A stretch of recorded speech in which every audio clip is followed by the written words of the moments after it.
پہلی حدیث بخاری اور مسلم کی متفقن علیہ حدیث ہے، مشکات میں انٹرنیشنل نمبر کے مطابق 3446 نمبر ہے، کہ آپ صلی اللہ علیہ وآلہ وسلم نے ارشاد فرمایا جو شخص یہ گواہی دے دے کہ لا الہ الا اللہ، اللہ کے سوا کوئی معبود نہیں، اور یہ بھی گواہی دے دے کہ میں اللہ کا رسول ہوں صلی اللہ علیہ وآلہ وسلم، تو اس کا خون کسی بھی صورت میں اللہ تعالیٰ نے میرے لیے حلال نہیں کیا کہ اسے قتل کیا جائے، سوائے 3 وجوہات کی بنا پر۔ نمبر 1، جان کے بدلے جان، یعنی اگر اس نے کسی کو قتل کیا ہے تو اس کے بدلے میں اس کو قتل کیا جائے گا۔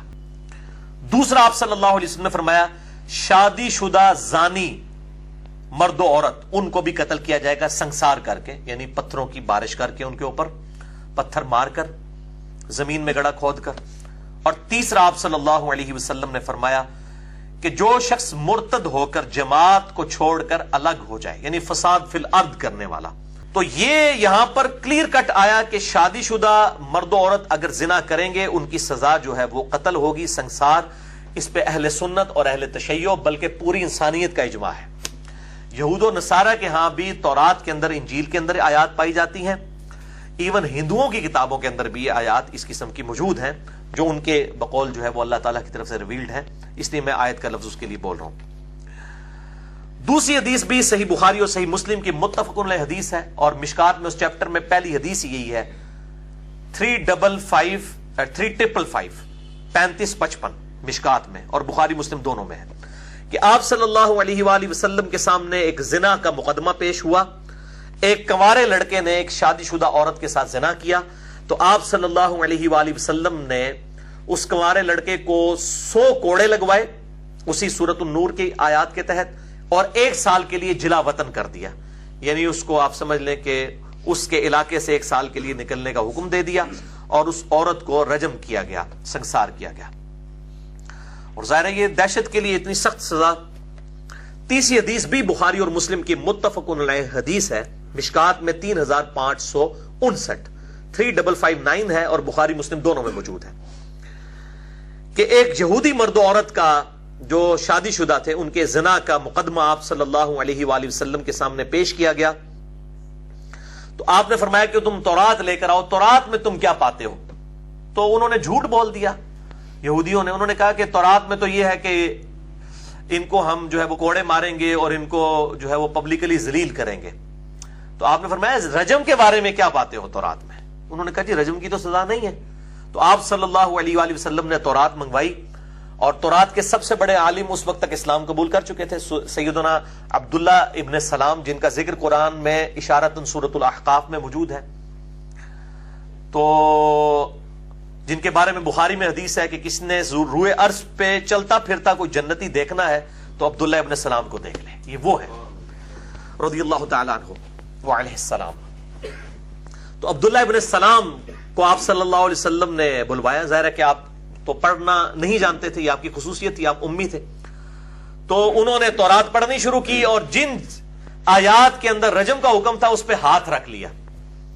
تو عبداللہ ابن السلام رضی اللہ تعالیٰ عنہ نے کہا کہ اپنا ہاتھ اٹھاؤ، بتاؤ اس کے نیچے کیا لکھا ہے۔ تو اس نے کہا کہ اے محمد صلی اللہ علیہ وسلم، ہم تصدیق کرتے ہیں آپ کے اس صحابی کی، واقعی تورات کے اندر بھی سزا رجم کی لکھی ہے، اور یہ آج تک موجود ہے۔ چوتھی حدیث اسی کانٹیکسٹ میں صحیح بخاری اور صحیح مسلم کی متفقن علیہ حدیث ہے۔ آپ دیکھ لیں یہ ساری متفقن علیہ احادیث ہیں، ایبسولوٹلی بخاری میں نہیں ہے کوئی، نہ مسلم میں، بخاری مسلم دونوں میں، اور مشکات میں اس کا نمبر ہے 3560 اسی چیپٹر میں، کہ ایک صحابی آپ صلی اللہ علیہ وسلم کے پاس آئے، انہوں نے کہا کہ یا رسول اللہ صلی اللہ علیہ وسلم مجھ سے زنا ہو گیا۔ تو آپ نے اپنا چہرہ انور ان سے پھیر لیا۔ یہ میں نے کئی لیکچرز میں کہا کہ صحابہ سے زنا بھی ہوئے، باقی معاملات بھی ہوئے، لیکن انہوں نے کبھی حضور پہ حدیث نہیں گھڑی۔ تو کئی لوگوں نے کہا یہ کیا کہہ رہا ہے؟ تو یہ حدیث بخاری مسلم میں موجود ہے۔ تو میں اس لیے حوالہ دے رہا ہوں کہ اس طرح کے معاملہ ظاہر انسان تھے نا، وہ فرشتے تو نہیں تھے، نہ وہ پیغمبر تھے، غلطی ہو سکتی تھی ان سے۔ پھر وہ جو ہے دوسری طرف سے ہے کہا یا رسول اللہ صلی اللہ علیہ وسلم مجھ سے زنا ہو گیا، آپ نے رخ انور پھیر لیا، یعنی آپ نے اس کو اوائڈ کیا۔ 4 دفعہ جب اس نے اپنے خلاف گواہی دی تو آپ صلی اللہ علیہ وآلہ وسلم نے پوچھا کہ تم پاگل تو نہیں؟ اس نے کہا نہیں یا رسول اللہ میرا ذہنی توازن ٹھیک ہے۔ پھر آپ صلی اللہ علیہ وسلم نے فرمایا شادی شدہ ہو؟ انہوں نے کہا یا رسول اللہ جی ہاں۔ تو پھر آپ صلی اللہ علیہ وسلم نے اسے رجم کروا دیا، سنسار کروا دیا۔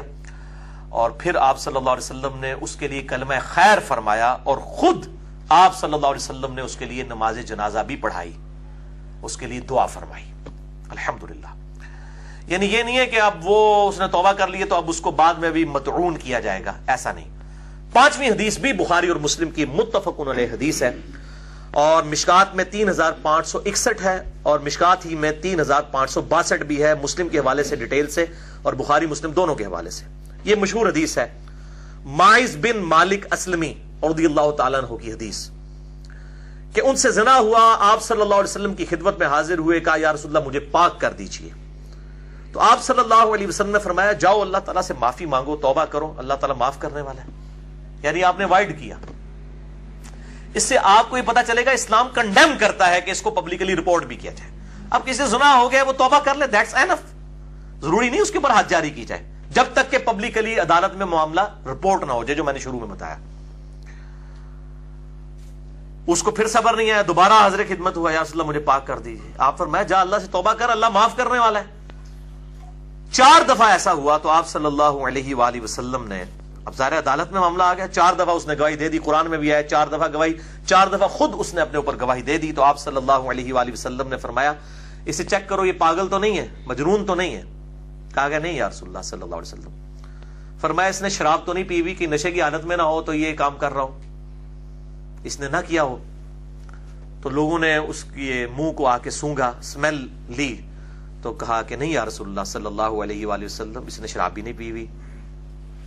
تو آپ صلی اللہ علیہ وسلم نے اسے سنگسار کروا دیا، اور اس کے بعد آپ صلی اللہ علیہ وسلم نے اس کے لیے دعائے مغفرت کی، اور آپ صلی اللہ علیہ وآلہ وسلم نے فرمایا کہ اس نے ایسی توبہ کی ہے کہ اگر یہ توبہ ایک جماعت کے اوپر تقسیم کر دی جائے تو ان کی مغفرت کے لیے کافی ہو جائے، جو اس نے توبہ کی ہے سچے دل کے ساتھ. پھر کچھ ہی عرصے کے بعد ایک عورت آ گئی، یعنی جس کے ساتھ انہوں نے یہ معاملہ کیا ہوا تھا. تو آپ صلی اللہ علیہ وسلم نے اس کو بھی اوائڈ کیا، کہا جا اللہ سے توبہ کر. اس نے کہا یا رسول اللہ وسلم آپ میرے ساتھ وہی سلوک کر رہے ہیں جو آپ نے مائز کے ساتھ کیا تھا، حالانکہ میں تو حاملہ ہو چکی ہوں، میرے تو زنا والے معاملے میں اب کوئی شک بھی نہیں رہ گیا. تو آپ صلی اللہ علیہ وسلم نے فرمایا کہ اس طرح کرو کہ تم وضع حمل کا انتظار کرو، یہ بچہ پیدا ہو جائے. بچہ پیدا ہوا، پھر آپ کی خدمت میں حاضر ہوئی. آپ دیکھیں جناب اتنا عرصہ اس نے سولی پہ سمجھیں کہ کاٹا ہے. یا رسول اللہ صلی اللہ علیہ وسلم مجھے پاک کر دیجیے.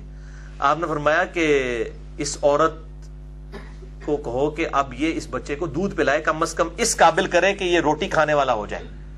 2 سال تک دودھ پلایا. پھر وہ عورت اس بچے کو لے کے آئی، اس کے ہاتھ میں روٹی تھی. اس نے کہا یا رسول اللہ آپ دیکھ لیجئے کہ یہ روٹی کھانے کے قابل ہو گیا. آپ یہ دیکھیں 2 سال اس نے کس تکلیف میں کاٹے. یہ ہے پیشن اور اللہ تعالیٰ کی طرف رجوع لانے کا جذبہ. یعنی آخرت کی کسی کو عذاب کا پتہ ہونا تو دنیا کی سزا تو کچھ بھی نہیں ہے.